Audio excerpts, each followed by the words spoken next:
Sa mundo ng pag-ibig at mga lihim, may mga kwentong hindi basta-basta na ikukwento. Pero dito, ibabahagi namin sa inyo, Welcome to Filipino Romance Chronicles, ang tahanan ng mga kwentong puno ng pagmamahal, tukso at pagtataksil. Handa na ba kayong sumilip sa isang kwento ng matinding damdamin at hindi mapigilang pagnanasa? Simulan na natin ang kwento. Hello sa mga tagapakinig. Ako si Martha. Hindi ako sanay magbukas ng kwento tungkol sa sarili ko, pero sa totoo lang, kailangan ko na talagang ilabas to. Baka mas maintindihan ko rin kung paano ako napunta sa sitwasyong to. Ako ang pangalawang asawa. Nang pinakasalan ko ang asawa ko, may anak na siya mula sa unang relasyon niya, si Adam. Hindi ko siya pinalaki. Hindi ako kasama sa mga unang birthday niya, sa unang honor roll niya, o sa unang beses niyang umiyak dahil sa nabasag na laruan. Dumating na lang siya sa buhay ko bilang isang tahimik na binata na bihira akong makausap. Lumaki siya sa mga kamag-anak pagkatapos mamatay ng nanay niya. Uuwi siya paminsan-minsan pero laging parang bisita lang. May kuwarto siya dito pero hindi nito naramdaman na bahay talaga. At aminado ako. Hindi ko rin alam kung paano ko siya lalapitan.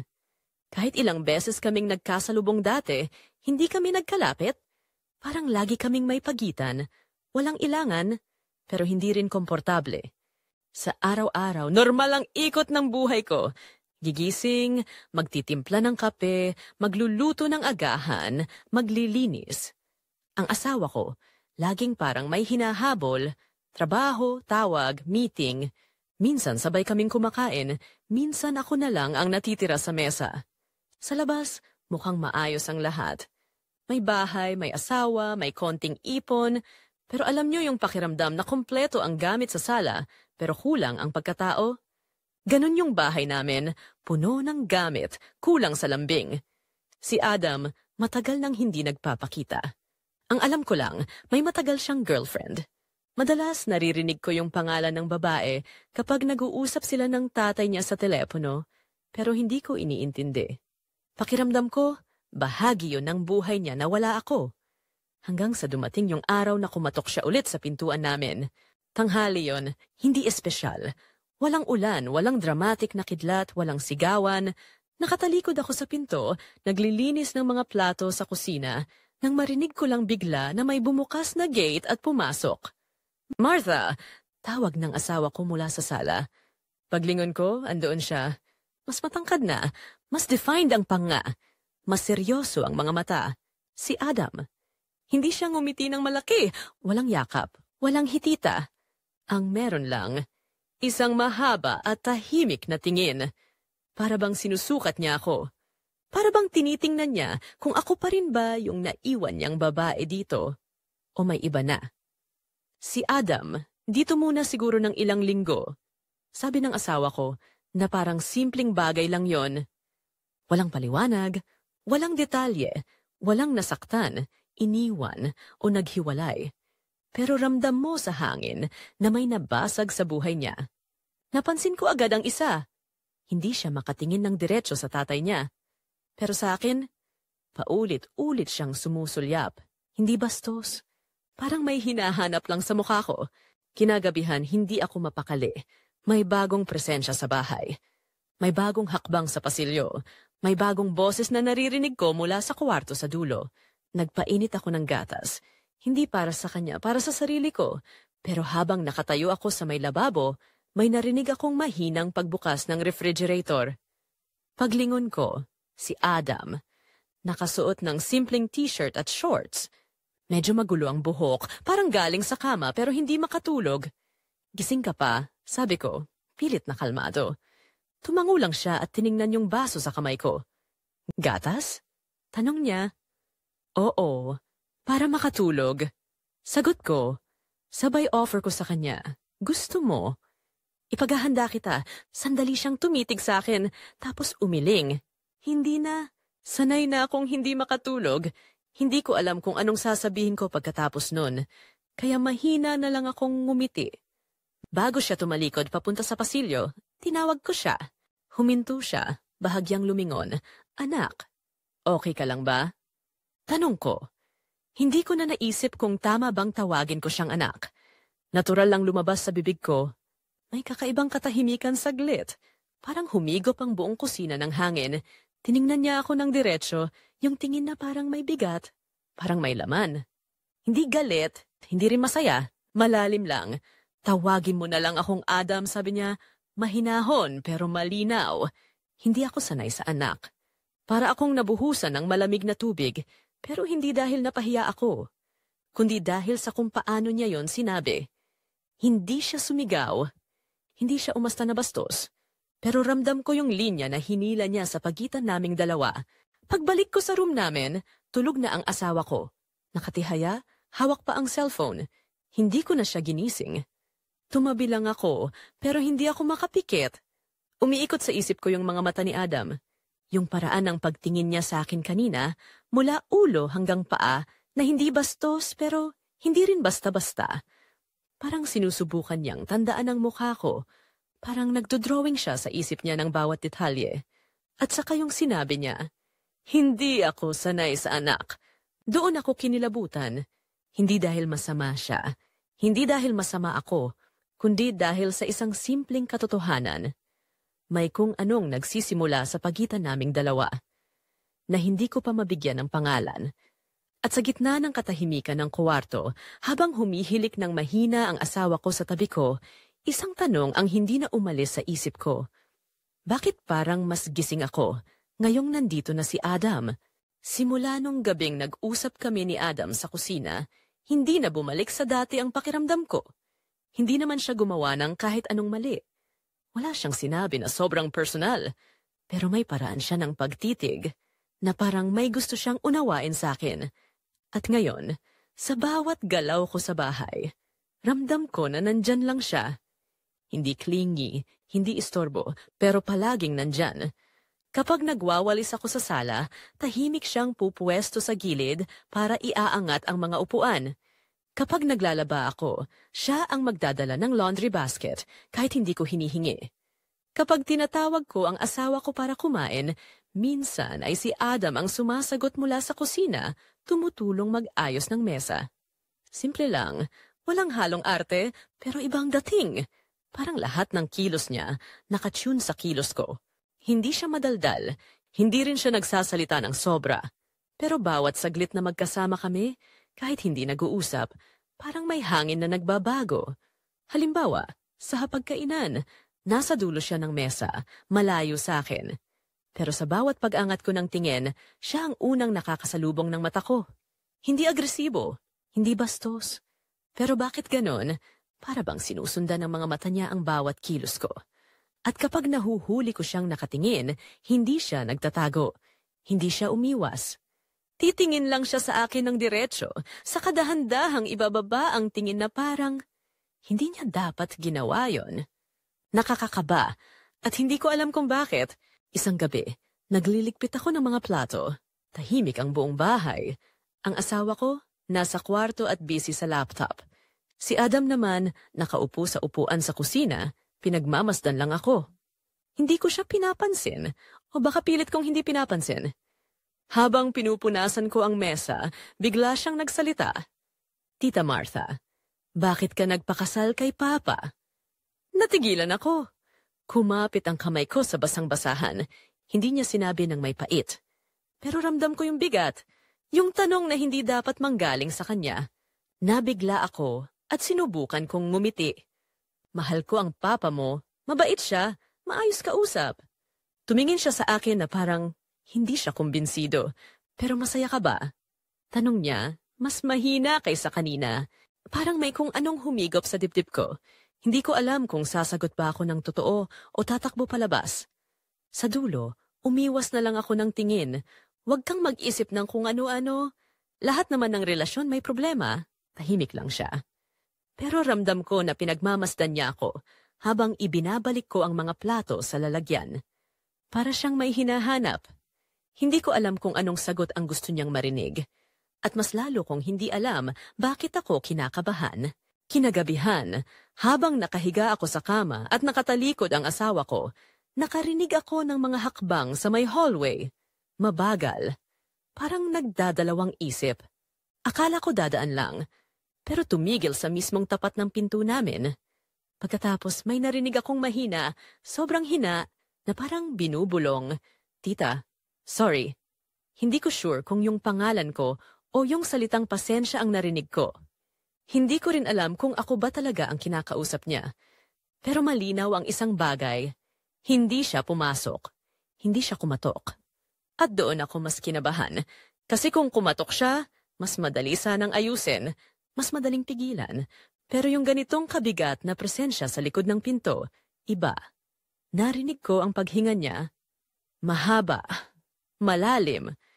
Halos parang pinipilit niyang kontrolin ang sarili niya. Tapos unti-unti siyang lumakad palayo. Iniwan niya ako, nakatingin sa kawalan, at hindi maipaliwanag kung bakit parang may humahawak sa loob ng dibdib ko. Simula nun, mas naging malinaw ang lahat. Nakikita ko kung paano siya magbago, depende kung sino ang kasama niya. Sa tatay niya, tahimik, parang laging may iniisip. Sa ibang kamag-anak, magalang pero may distansya.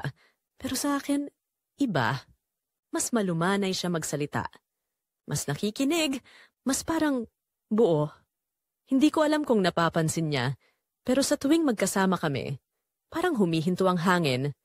Parang may dahan-dahang umiinit na espasyo sa pagitan namin na hindi ko maamin na nararamdaman ko. Hindi kami magkadikit, hindi kami nag-uusap ng malalim, pero bawat maliit na tingin niya, bawat paglapit niya kahit hindi sinasadya, may kuryente. At habang sinusubukan kong iwasan, mas lalo namang hindi ko magawang hindi pansinin. Kaya ngayong nasa dulo ako ng kwento kong ito, may tanong akong paulit-ulit sa isip ko. Kung walang ginagawang masama si Adam, bakit pakiramdam ko may nangyayaring hindi dapat sa pagitan naming dalawa? At bakit parang ako ang hindi marunong lumayo? Simula noong gabing narinig ko ang boses ni Adam sa labas ng pintuan, hindi na ako nagising na pareho. Parang may nakaabang sa bawat galaw ko. Hindi kasama sa plano, hindi ko inimbita, pero hindi ko rin maitulak palayo. Hindi kami nag-usap tungkol sa nangyari. Para bang sabay kaming nagkasundo na huwag na lang banggitin. Pero sa bawat pagdaan ko sa hallway, sa bawat sulyap niya, sa bawat tahimik naming pagsabay sa mesa, naroon yung hindi namin masabi. At doon nagsimulang magbago ang lahat. Hindi ko alam kung sinadya niya o nadulas lang, pero isang umaga habang kumakain kami, may hinahanap siyang isang bagay. Alam mo ba kung nasaan to, Martha? Para akong nauntog. Hindi dahil masama, kundi dahil napaka-natural niya itong sinabi na para bang matagal na niya akong tinatawag sa pangalan ko. Walang halong paggalang o kawalan nito. Martha lang. Diretsong Martha. Tita Martha, dapat. Yun ang tawag niya lagi. Pero simula nun, hindi na bumalik yon. At ang masama, hindi ko siya tinama. Ayoko sanang aminin, pero may kung anong kiliting dumaan sa likod ko noong marinig kong pangalan ko lang ang lumabas sa bibig niya. Kung minsan, hindi mo mapapansin agad kung may tumitingin sa'yo, pero mararamdaman mo. At si Adam, hindi tumitingin ng parang may kailangan, tumitingin siya na parang may iniintindi. Isang hapon, napansin niya na may bagong brand ng tea sa counter. Akala ko mas gusto mo yung mint, sabi niya. Napatingin ako agad. Huh? Paano mo naman nalaman? Sinabi mo dati, nung nagkukwento ka tungkol sa trabaho. Hindi ko maalala na nabanggit ko yon. Pero siya, naaalala. Ganon din nung bumili ako ng bagong dress. Hindi ko pa nga nasusuot, pero sabi niya, mas bagay sa'yo yung kulay na yan. Mahilig ka sa earth tones, di ba? Hindi ko alam kung ngumingiti ba ako dahil nahihiya o dahil natutuwa. Isang hapon, nakita ko siyang nag-aayos ng gripo sa likod bahay. Kalmado lang. Parang wala siyang ibang iniisip. Adam, tawag ko. Nagulat ako sa reaction niya. Hindi normal. Hindi simpleng paglingon, para siyang may hinihintay buong araw. At ako yon. Martha, sagot niya, at parang may iba sa tono. Hindi malambing, pero may laman. Tumayo siya, pinahid ang kamay sa pantalon, at humarap sa akin na parang walang iba sa paligid. May kailangan ka ba? Tanong niya. Wala naman. Titingnan lang sana kita kung okay ka, sagot ko. At dun ko napansin yung mata niya. Hindi bastos, hindi mapangahas, pero may init. Yung init na hindi sigurado pero alam mong naroroon. Wala kaming sinabi pa. Pero yung katahimikan, Puno ng kung anong hindi dapat. Kinagabihan, nasa may lababo ako, naghuhugas ng baso. Tahimik ang bahay. Yung klase ng katahimikan na hindi nakaka-relax. Yung nakapagbibigay ng kaba sa dibdib. Narinig kong dumaan si Adam sa likod ko. Hindi ako lumingon. Hindi ko alam kung bakit. Pero bigla siyang nagsalita, mahina lang. Kung hindi kita nakilala ngayon, hindi ko malalaman na may ganitong klase ng tao sa bahay na to. Nabitawan ko ang baso. Mabuti na lang plastic. Ha? Anong ibig mong sabihin? Totoo naman, sagot niya. Tahimik dito. Walang nagmamalasakit kung may napapansin. Pero ikaw, iba ka. Hindi ko alam ang isasagot. Ayoko namang isipin niya kung ano-ano. Pero gusto ko ring tanungin kung anong ibig sabihin niya. Adam, huwag kang magsalita ng ganyan. Mahina kong sabi. Ngumiti siya ng konti. Hindi biro, hindi pang-asar. Yung ngiti na parang hindi niya mapigilan. Bakit? Masama bang sabihin ang totoo? Hindi ako nakatingin sa kanya, pero ramdam ko yung paglapit niya. Hindi dikit, hindi delikado, pero sapat para maramdaman kong nandun siya. Hindi ako makatulog noon, hindi rin ako mapakali. Paulit-ulit ang isang eksena sa isip ko, kung hindi kita nakilala ngayon. Hindi ko malalaman na may ganitong klase ng tao sa bahay na to. Hindi ako tanga, alam ko kung anong ibig sabihin noon. Alam ko kung saan papunta ang mga tingin niya, ang paraan niya ng pakikinig, ang paraan niyang sabihin ang pangalan ko, at ang mas masakit. Hindi ko alam kung anong nararamdaman ko. Pangamba? O may halong pagnanais na hindi ko dapat iniisip. Sa bawat oras na hindi ako makatulog, mas lalo kong nararamdaman ang bigat, ang tensyon, ang kung anuman na nabubuo sa pagitan namin. Hindi ito dapat mas lumalim. Hindi dapat mas maging malinaw. Pero sa totoo lang, hindi ko alam kung kaya ko pang pigilan. At doon ko naramdaman ang totoong panganib, hindi si Adam, kundi ako. Simula noong gabing hindi ako makatulog, mas lalo lang lumalim ang katahimikan sa pagitan namin ni Adam. Hindi kami nag-uusap tungkol sa kung ano man ang nararamdaman niya o kung ano ang nararamdaman ko. Pero bawat sulyap, bawat tipid ng ngiti, bawat sandaling nagtatama ang mga mata namin, parang unti-unting humihigpit ang tali na hindi namin sinasadya. At bilang isang taong matagal nang sanay sa pag-iwas, alam kong mali itong nararamdaman ko. Pero ang totoo, hindi ko na alam kung alin ang mali, alin ang totoo, at alin ang dapat kong pigilan. Hanggang sa dumating ang araw na hindi na dapat nangyari. Pauwi na sana ako sa kwarto para magpahinga nang mapansin kong may maliit na envelope sa ibabaw ng lamesa sa sala. Wala itong design, wala ring pangalan ng sender. Isang linya lang ang nakasulat sa harap. For Martha. Tumigil ang kamay ko bago ko pa ito mahawakan. Hindi ko alam kung bakit nanginginig ako. Pero alam ko, ramdam ko, kung kanino nang galing ang sulat. Binuksan ko ito, dahan-dahan. Parang natatakot akong may makita akong hindi ko kayang basahin. Sa loob, isang maliit na papel. At isang linyang tila mas mabigat kaysa kahit anong sinabi sa akin ng asawa ko. Salamat sa pagtingin sa akin na parang mahalaga ako. Walang halong pag-amin. Walang salitang mahal, gusto, o kung ano paman. Pero sa paraan ng pagkakasulat, ang dahan, ang ingat, ang lungsod ng bawat letra, ramdam ko ang hindi niya sinabi. At parang may kung anong bumagsak sa dibdib ko. Hawak ko pa ang papel nang marinig ko ang isang boses sa likod. Martha? Paglingon ko, nandoon ang asawa ko. Hawak niya ang envelope, nakakunot ang noo. Kanino galing to? Parang may kumalabog na tambol sa tenga ko. Hindi ako agad nakapagsalita. Nanigas ako sa kinatatayuan ko. Alam kong kailangan kong sumagot. Magpaliwanag, magtago, magsinungaling. Pero mas mabilis ang kaba kaysa salita. Tumingin siya muli sa papel, saka sa akin. Bakit parang kilala mo kung kanino galing? At bago pa ako makaisip ng kahit anong dahilan, may narinig kaming hakbang mula sa hallway. Si Adam. Nakatayo siya sa bungad ng sala. Hindi siya nagmamadali. Hindi rin siya nagtatago. Parang handa. Nagtagpo ang mga mata namin. At sa ilang segundo, parang kaming dalawa lang ang nasa loob ng bahay. Hindi galit, hindi takot. Isang tahimik, nakakakilabot na pag-amin sa aming dalawa. Mabilis tumingin ang asawa ko kay Adam. Sa'yo ba galing to? Tahimik si Adam, walang sagot. Pero hindi niya kailangan magsalita. At doon ko nakita kung ano ang ibig sabihin ng hindi niya pagtanggi. Hindi niya ako tinatago. Hindi rin niya tinatanggihan ang nararamdaman niya. Hindi ko alam kung bakit mas lalo yung dumagdag sa kaba ko. Parang huminto ang buong kwarto. Walang gumagalaw. Walang nagsasalita. Pati hangin, parang natakot dumaan sa gitna naming tatlo. At sa gitna ng tensyon, alam kong may dalawang bagay na hindi ko na maitatanggi. Una, may naramdaman si Adam para sa akin. Pangalawa, at ito ang mas masakit. May isang parte ng puso ko na hindi ko maipaliwanag kung bakit hindi kabado. Kabado sa gulo, oo. Kabado sa kahihiyan, oo. Pero hindi kabado sa presensya niya. At doon ako mas natakot.